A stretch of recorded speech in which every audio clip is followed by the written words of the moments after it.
You are listening to Internet Radio's award-winning SmithBits Talk magazine on SGC's Mountain Raid Radio. Your host Kenneth Howard Smith. A station of the SGC Radio Works. Thanks for listening.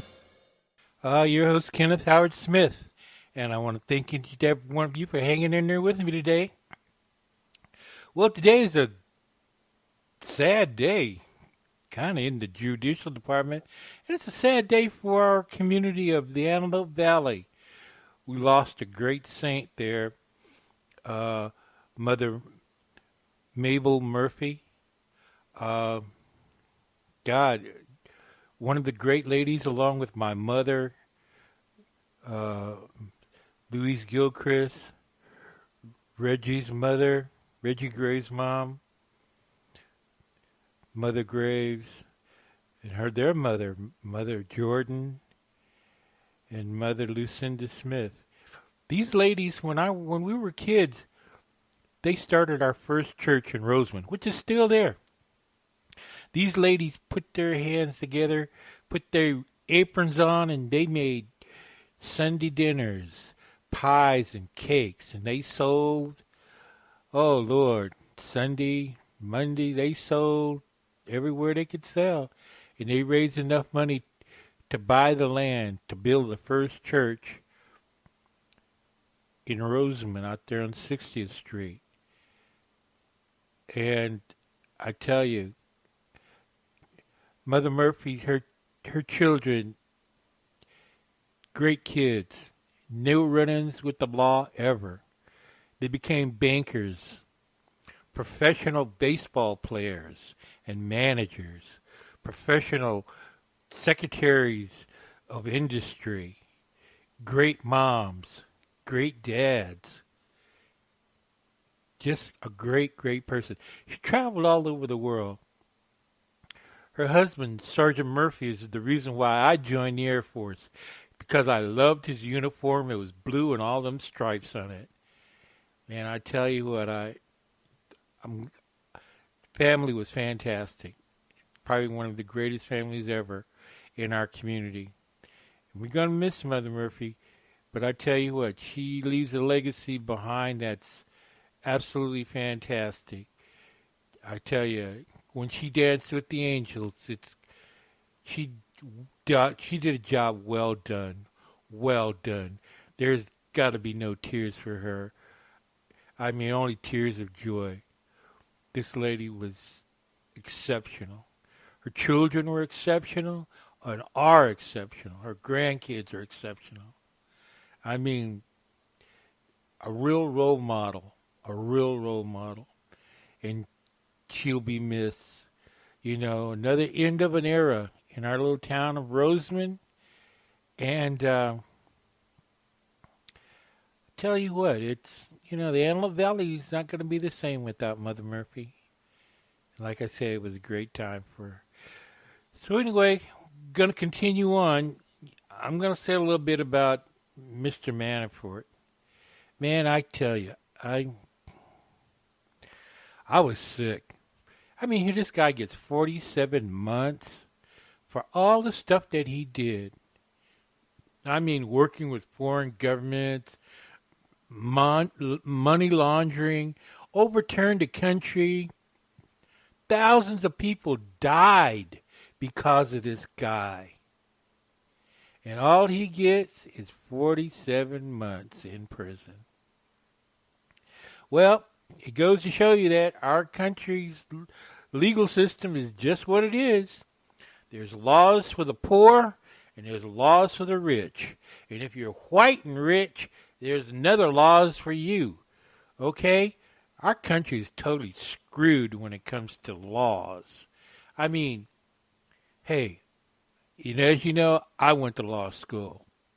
And it ain't nothing's changed. You know, you can be a lawyer, you can be anything. It don't make no difference. You know, our country's rigged on its laws. And, I mean, what a disgrace. Mr. Manafort should have been doing 100 years in prison. If I was a judge, he'd get 99. He'd get his 19.9 years plus 1 day. I mean, I'd give him time. I mean, it's just, but it really doesn't make no difference because we know that President Trump is going to, they're going to pardon him. You know, it doesn't matter what he gets. You know, when he goes to the next trial, there in Virginia, you know, judge's going to throw the book at him, but the president's going to pardon him. He'll be out in 2.5 years. You know, time served, good behavior. Or, like I say, you know, after all is said and done, he'll probably get a pardon the day after. He'll probably spend no time in jail, no time anywhere. He'll get a pardon. So anyway, we're going to cut our show really short tonight in honor of Mother Mable Murphy. And I got one song that's quite a unique song. Just came in for SDC Digital Radio by Natalie Jean. And we play a lot of songs on Natalie, but this is kind of a different kind of song for her. She's won a lot of awards and, you know, and Grammy nominations and all kinds of great things. So this is a brand new song. If you haven't heard it, this will be your first time hearing it. Like I said, I only received this like about 2 days ago. So before I go into Royals Now for the end of our day, try this out. It's called What Would You Do for Love? And this is our radio debut by Natalie Jean.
Would you walk through fire knowing the end would be dire, so that they could have a better life.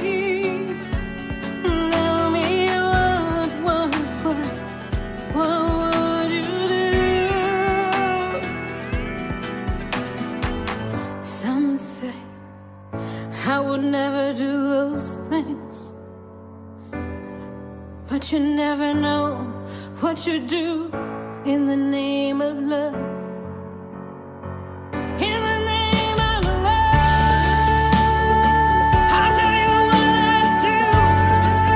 I'll tell you what I do. I'll do anything.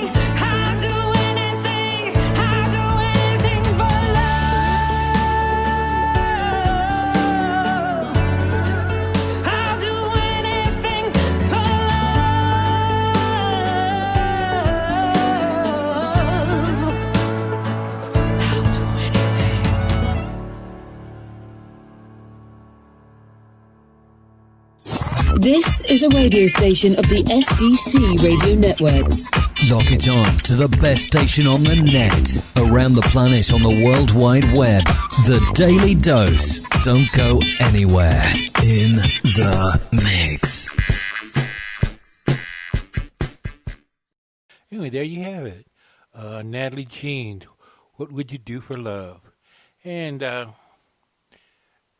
what would we do for love? Lord, I tell you, quite a few things, huh? Good, bad, and the ugly, huh? All together. But we have choices, and like I said earlier, choices are what makes us. And being true to oneself is one of those things for love. If you love yourself, you're going to love somebody else. If you don't love yourself, you can't love anybody else. Kind of crazy, huh? But you got to love yourself. And when you love yourself, you can give your children love, your husband love, your friends love, your girlfriend, your boyfriend loves, your cousins, strangers. Some of the best people I've met in my life were strangers. Didn't know me from Adam. And I did what I was supposed to do. I was true to myself and I was true to them. Because I was raised right. And being raised right is something I guess most of us in our generation will probably never see again. But I'm so thankful that our children are, God, they're good people. They're good people. Their citizenship is fantastic, and they know right from wrong. And with all the corruption that we see going on in today, well, makes your heart break. Anyway, that's my salute for Mother Murphy, one of the pioneers of the Antelope Valley, who created the Roseman Church, the Church of God in Christ in Roseman, out there on 60th Street. Great day. The church will last as long as everybody's out there and souls to be saved. Hey, Mother Murphy's name is written all over that building. As Mother Graves, Mother Lucinda Smith, my mom, Mother Really Louise Gilchrist, and a lot of other mothers that I've forgotten their names over the years, but I see their faces and the hard work that they did when they were there. Anyway, enough of me, enough of that. And this has been your host, Kenneth Howard Smith.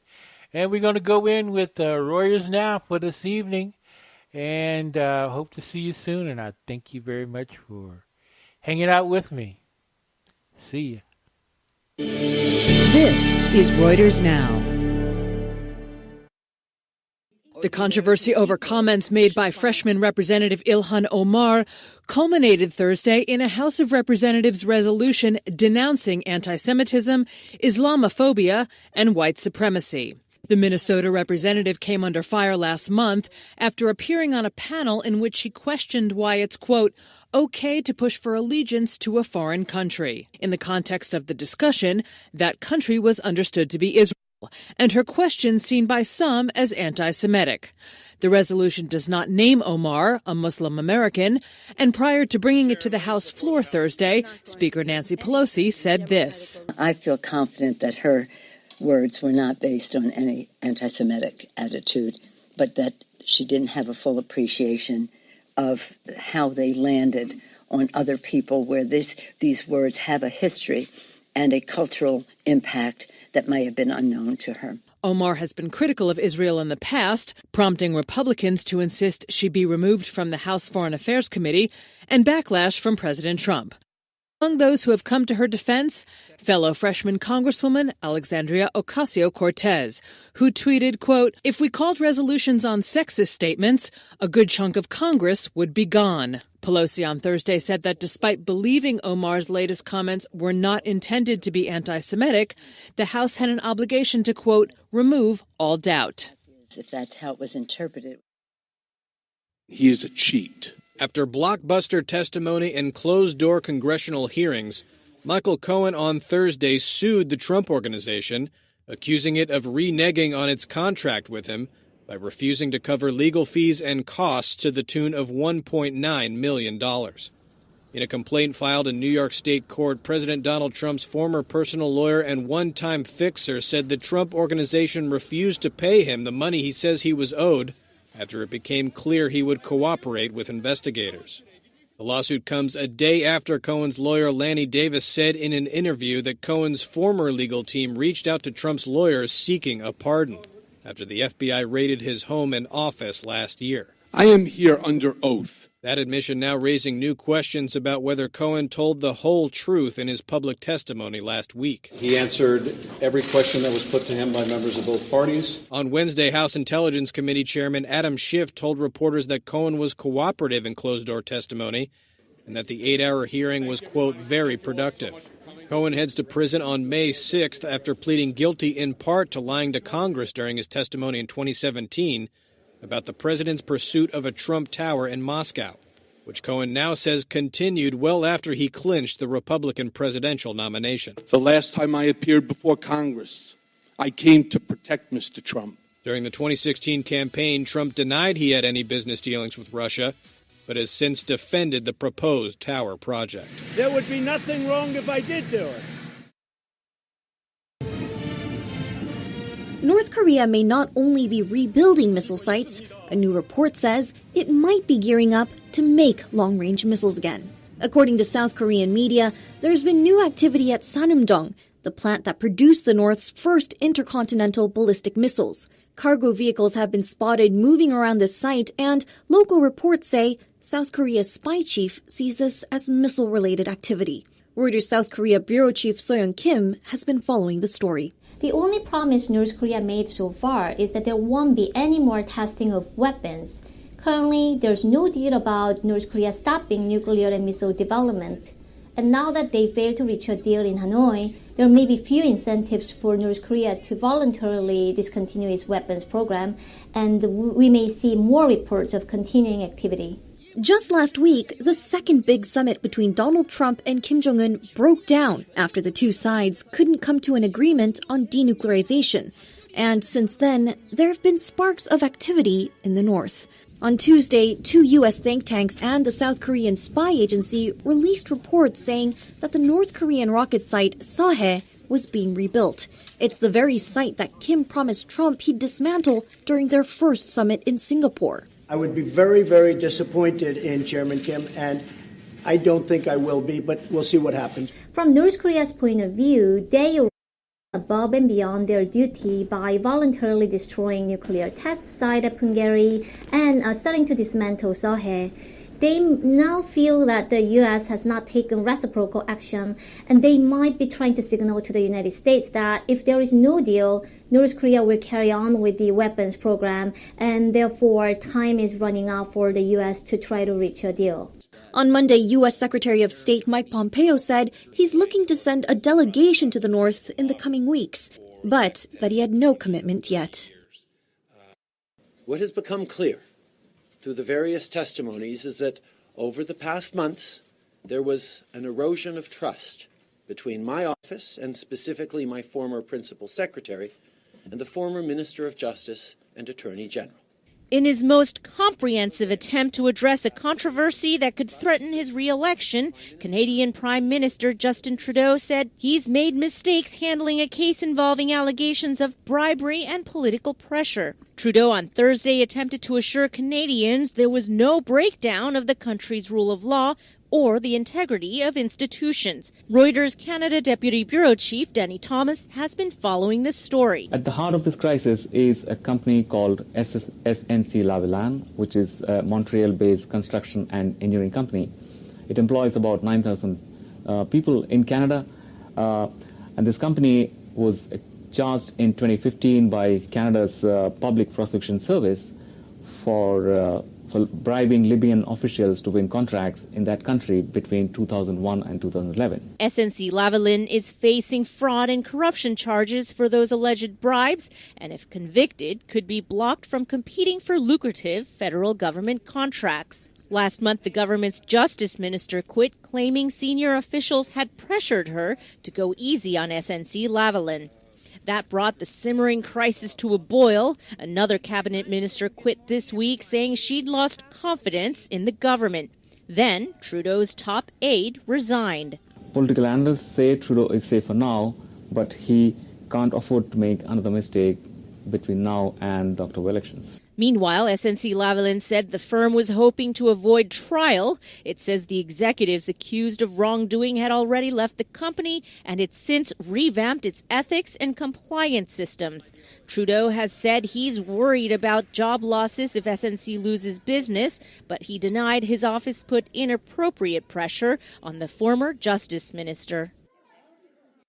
Queen Elizabeth has taken another bold step into the digital age. First, it was a tweet in 2014. Now, she's posted on Instagram. Her Majesty fired off her first post on Thursday after visiting London's Science Museum, where she discovered a letter written to her great-great-grandfather, Prince Albert, by a man credited as the world's first computer pioneer. She posted the letter, written by inventor Charles Babbage, with an explanation on the royal family's Instagram account, which has 4.5 million followers. The post reads, Charles Babbage, credited as the world's first computer pioneer, designed the difference engine, of which Prince Albert had the opportunity to see a prototype in July 1843. In the letter, Babbage told Queen Victoria and Prince Albert about his invention, the analytical engine. It was a huge hit among Instagram fans. Users reacted with, "Welcome to Insta, Your Majesty." The Queen's first Instagram post. The Queen posted this? Who would have thought? Their next question, when will they see another Instagram post signed Elizabeth R? So I actually Googled how to make friends in New York. And as Priya Vidara quickly learned, there's an app for that. While dating apps have become the norm to find romance, many are now using them to find friends. Cindy wasn't my first. Vidara used the BFF mode on dating app Bumble to meet Cindy Santos. I swiped and we matched, which was great. We kind of had a few messages between each other. And then we met really quickly and had a really, really amazing night and lots of fun. And very quickly I thought to myself, yeah, this could be a good girlfriend for me. We laughed a lot. I think we both had a very similar sense of humor, and we both like wine, so that helped. Bumble, which boasts 50 million global users, introduced its friend-finding BFF feature in 2016. And according to the company, its growth is explosive, with its user base for BFF surging by 99% year over year. BFF really came about through long-term plans for the brand, but also something that our users were asking for, which prompted us to move fast on it. In the same way the Bumble dating app works, users create a BFF profile. Users scroll through and swipe right on the ones that interest them. If two users select each other, a match is made and it's up to them to start messaging. BFF and others like it are gaining steam at a time when women are finding it more difficult to make friends offline, says Pamela Newenham, who also caters to women looking for female bonding. She co-founded Girl Crew and now helps run the app out of San Francisco. We're in an era of co-working, freelancing, working remotely. Women are getting married later, divorce rates are higher, people are living by themselves, and they're moving cities more so than ever and switching jobs. Newenham says 100,000 Girl Crew members in 50 different cities can chat to each other, create or join events, or simply throw out a request, say, for brunch. And those quick interactions can lead to long-term friendships. We've had friends make such good friends that they made those people bridesmaids at their wedding. We've had people travel the whole world together. My own sister has gone to more than 7 different countries with a girl that she met on Girl Crew. Do the work. While this is still a budding friendship, 2 months in the making, the women seem confident that this is a bond that will last. LeBron James has eclipsed Michael Jordan in career points on the basketball court. It's a milestone that left the 34-year-old Los Angeles Laker looking back at what he'd accomplished. MJ was that guy for me. I watched him from afar. Wanted to be like MJ. Wanted to shoot fadeaways like MJ. Wanted to stick my tongue out on dunks like MJ. Wanted to wear my sneakers like MJ. It's beyond crazy. LeBron overtook Jordan when Los Angeles faced Denver Wednesday night. And while the Lakers fell short, losing 115-99 to the Nuggets, James pulled ahead of Jordan's career total of 32,292 points.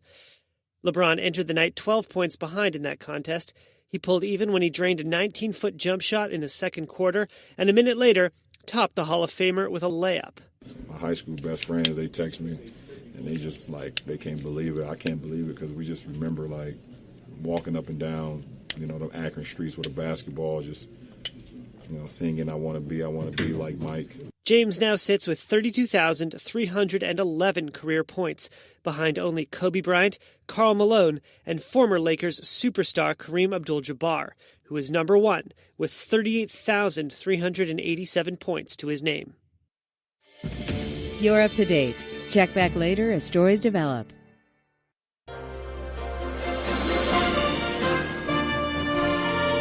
You are listening to Internet Radio's award-winning SmithBits Talk magazine on SDC's Lantern Raid Radio.